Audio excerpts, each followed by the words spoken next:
ఉదయం నుంచి కూడా నాకు అనేక మంది కూడా కాల్స్ చేయడం, ఇక్కడికి వచ్చి నాకు సంపూర్ణ మద్దతు తెలియజేసిన జర్నలిస్ట్ మిత్రులు, అదేవిధంగా బీఆర్ఎస్ పార్టీకి సంబంధించిన అందరికీ కూడా, దాంతోపాటు భారతీయ జనతా పార్టీ కరడుగట్టిన కాంగ్రెస్ వాదులు కూడా మీరు చేసేది న్యాయమైన డిమాండ్ అంటూ కూడా నాకు మద్దతు తెలిపిన తెలంగాణ ఉద్యమకారులు అందరికీ కూడా పేరు పేరున హృదయపూర్వకంగా ప్రతి ఒక్కరికి కూడా పాదాభివందనాలు చేస్తా ఉన్నా. ఎందుకంటే ఈరోజు ప్రజా సంఘాలు కానీ ఎవరైనా కానీ అందరూ కూడా ఒకటే మాట, జర్నలిస్టుల కోసం నా స్వార్థం ఏమీ లేదు, కండ్ల ముంగట కొడతా ఉంటే ఏమీ చేయలేని నిస్సాయ స్థితి, కెమెరాలు గుంజుకున్నారు, కనీసం ఆ ఒక్క ఫుటేజ్ కూడా మేము ఫోన్లో తీయకపోతే ఈరోజు తెలంగాణ సమాజానికి కూడా అది తెలిసేది కాదు.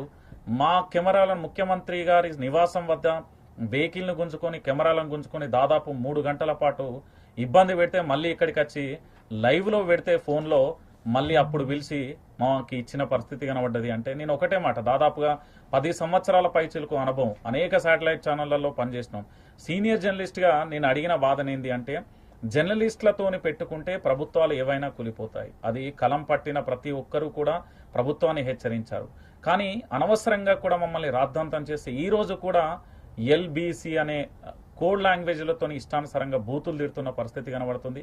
నాకు ఈరోజు ఎర్రోల శ్రీనివాస్ కానీ, రాజు సాగర్ అన్న కానీ, లేకపోతే బాలరాజ్ అన్న కానీ, అనిల్ అన్న కానీ, లేకపోతే అందరు కావచ్చు, ఉస్మానియా యూనివర్సిటీ బిడ్డలందరూ కావచ్చు, నాకు ఒకటే మాట చెప్పారు, ఉదయం నుంచి దీక్ష చేస్తున్నాం, ఖచ్చితంగా కూడా పోరాటం చేద్దాం, దీనితో ఆగేది కాదు అంటూ కూడా ఈరోజు దీక్ష అయితే విరమిస్తున్నా. అందరికీ కూడా పేరు పేరున కృతజ్ఞతలు. ముఖ్యంగా కూడా జర్నలిస్టు సోదరులందరికీ కూడా దాదాపుగా ఉదయం నుండి కూడా నాన్ స్టాప్గా అందరూ వచ్చి సంఘీభావం తెలియజేశారు.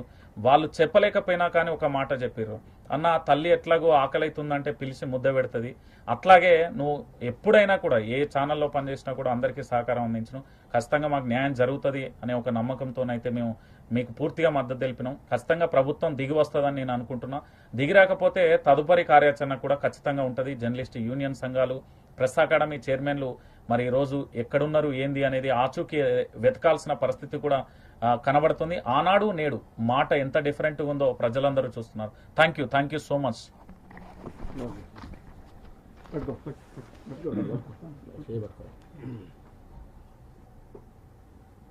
కాపాడతాం ప్రజా హక్కుల్ని, కాపాడతాం ప్రజా హక్కుల్ని, నశించాలి రేవంత్ రెడ్డి నియంతృత్వం, నశించాలి రేవంత్ రెడ్డి ప్రభుత్వ నియంతృత్వం, నశించాలి దాడులు, సిగ్గు జర్నలిస్టుల మీద దాడులు, సిగ్గు విద్యార్థులు జర్నలిస్టుల మీద దాడులు, సిగ్గు ఖబర్దార్ రేవంత్ రెడ్డి.